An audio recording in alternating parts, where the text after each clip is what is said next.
یاری کۆتایی خولی ژێربی ساڵانی کوردستانە سیروانی نوێی پاڵەوانی دوووەرزی ڕابردوو جارێکی دیکە لە یاری کۆتاییە و ڕوبەڕووی زاخۆی دووەمی عێراق دەبێتەوە.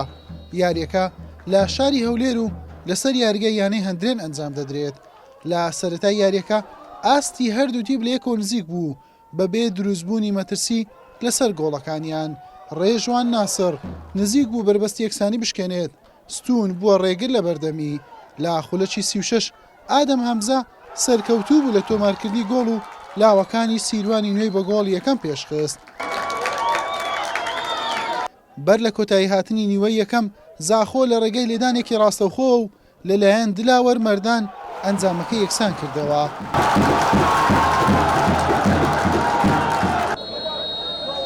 لە نیوەی دووەم هەردوو تیپ هەوڵی ئەوەیان دەدا بە گۆڵی دۆم و پێشکەوتن بگەن.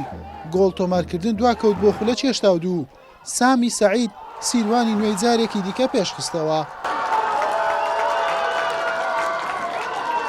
لا خولە چێشتاونۆ ڕاستی ستار کارەکەی بە کۆتایی هێنا و گۆڵی سێمی بۆ سیروانی نوێ تۆمار کرد. یاری بە سەرکەوتنی لاوەکانی سیروانی نوێ بە ئەنجامی 3 گۆڵ بەرامبەر گۆڵێک کۆتایی هات. سواز بۆ خوای گەورە و فەزلی خوای گەورەیە. بە تاکید ئێمە خولێکی دوور و درێژ بوو، سیانزە بۆ 14 یاریمان کرد لە خولەکە.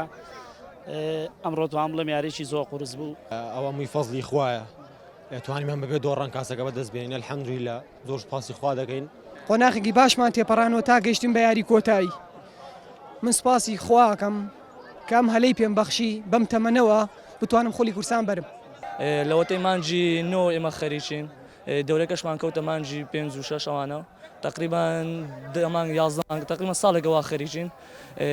بە هەوڵماندووبوونی ئەم نادیە و هەڵماندوونی مدەڕیبەکان و توانیمان ئەم نازانبینەوە. وەڵی لەخوا بەزیادە من هەر عیلەکەمان پشگیریمان کردو لە مناڵە لە تەمەنی 8 ساڵیەوە. من باوکم هەموو ڕۆژێ ئەڵێ سامی کوڕم چی دویست لە ڕێگاوبان لە هاتووسۆ لە نادیەکانە هەموو کاتم پشگیری دەکەم. من خۆ زۆر خۆشحاڵم کە باوکم ڕۆ لە یاریگا ئامادەم توانیم گۆڵێکیشی پێشەش بکەم. سپاس بۆ خودی الحەمدلله. ئەوە تاپکۆنێ پیرۆز بە سیرۆنی نووی دیارە مستحق بین، دیارە شما چێتر بین، ئەم نات ڕۆژە خوادا بین. ئەگەر تەنات ڕۆژە خوادا بی تعویز نینە نیهایە. الحەمدلله سپاس بۆ یاریزانە، سپاس بۆ کارگیریایانە زاخۆ حتا وێڕادەیەک باش لەگەڵمە بین. تیپی لاوانیانەی سیروانی نوێ بۆ سێم وەرزی بە دوای یەک بوونە پاڵەوانی کوردستان. زاخۆش هاوشێوەی خولی عێراق نازناوی کوردستانیشی لەدەستدا و لە هەردوو خول پلەی دووەمی بەدەستێنا. لە مەراسیمی کۆتایی خولەکە باوانستاری یارزانیانەی شۆڕیجە بە تۆمارکردنی 16 گۆڵ خەڵاتی گۆڵکاری خولەکەی پێبەخشرا. یارزانانی تیپی لاوانیانەی زاخۆ مێدالیای پلەی دووەمیان لەمەل کرا و یارزانانی تیپی لاوانیانی سیروانی نوێش مەدالیای پلەی یەکەمیان پێدرا و نازناوی خولەکەشیان بەرز کردەوە. حوسێن محەممەد کەناڵی پێیان هەولێر.